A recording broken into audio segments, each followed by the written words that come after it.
1 year ago, 27 Camp Mystic campers and counselors were killed in the July 4th floods. Some of those girls wrote letters to their parents before the raging waters claimed their young lives. Amanda Henderson sat down with one mother who agreed to share those letters with us. Well, we recognize that this was an enormous request to ask a parent to read and speak about their child's final words.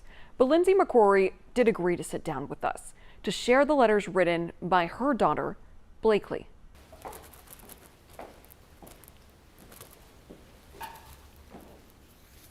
Mommy, from Blakely. Dear Mom, how are you? I'm good. Camp is amazing. Today I will do tennis. Tomorrow I will do horseback ride. I'm excited about land sports. Every year, kids write letters from camp to home. Blakely McCrory writing these two to her mom, including this one that the 8-year-old used pink ink for. And it holds a special meaning. Looking at the timestamp of this letter, July 2nd, that was her last communication to me. Why did you decide, I'm going to open these, I want to read these, I want to know what's inside? So it was important for me to know what my daughter's last words to me were, but I know she was thinking about me and as she wanted to say, I love you, Mommy. I love you.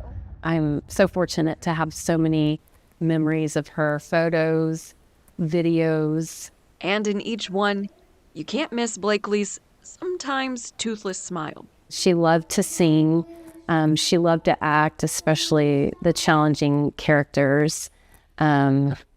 She was so sweet, but also sassy. Lindsey's only child was one of the 27 girls who died when floodwaters ripped through Camp Mystic last July 4th. Of course, I had wanted more time with her. We all did. But we're treasuring the memories that we have of her.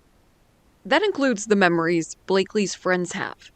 They've given Lindsey this book of handwritten letters and a Mother's Day collage. They were so scared in those final moments. So when I see these pictures, I just try to remember that she was just so happy that she did have a full life, that we made sure she got to experience everything that she could possible. And that's what I try to see in those smiles. Which is why Lindsey says she treasures reading Blakely's letters over and over, especially the personal request in her daughter's second letter. P.S. Please don't give my Barbie dream house. What was it about the Barbie dream house that she had to cross everything out and say, Mom, do not give this away? Well, we were preparing to move, and I had her clean out some of her toys. A little girl's final ask of her mother, and letters that arrived home from a child who did not. What strength Lindsey has to talk about her daughter. I can only hope reading those letters and having them gives her comfort, because there is only so much one person can take with this type of grief and loss. And we want to say that we appreciate her, number one, for sitting down with us to talk about all of this. She mentioned in the interview that her friends, her family, and her faith have helped carry her over this past year, because to add to the tragedy of losing Blakely, her only child, a few months before Blakely's death, Lindsey's brother died. And a few months before that, her husband died. And so we appreciate her so incredibly much. And we're thinking of her and all of the families who lost someone at this time of year. We most certainly are. Amanda Henderson, thank you so much for your reporting.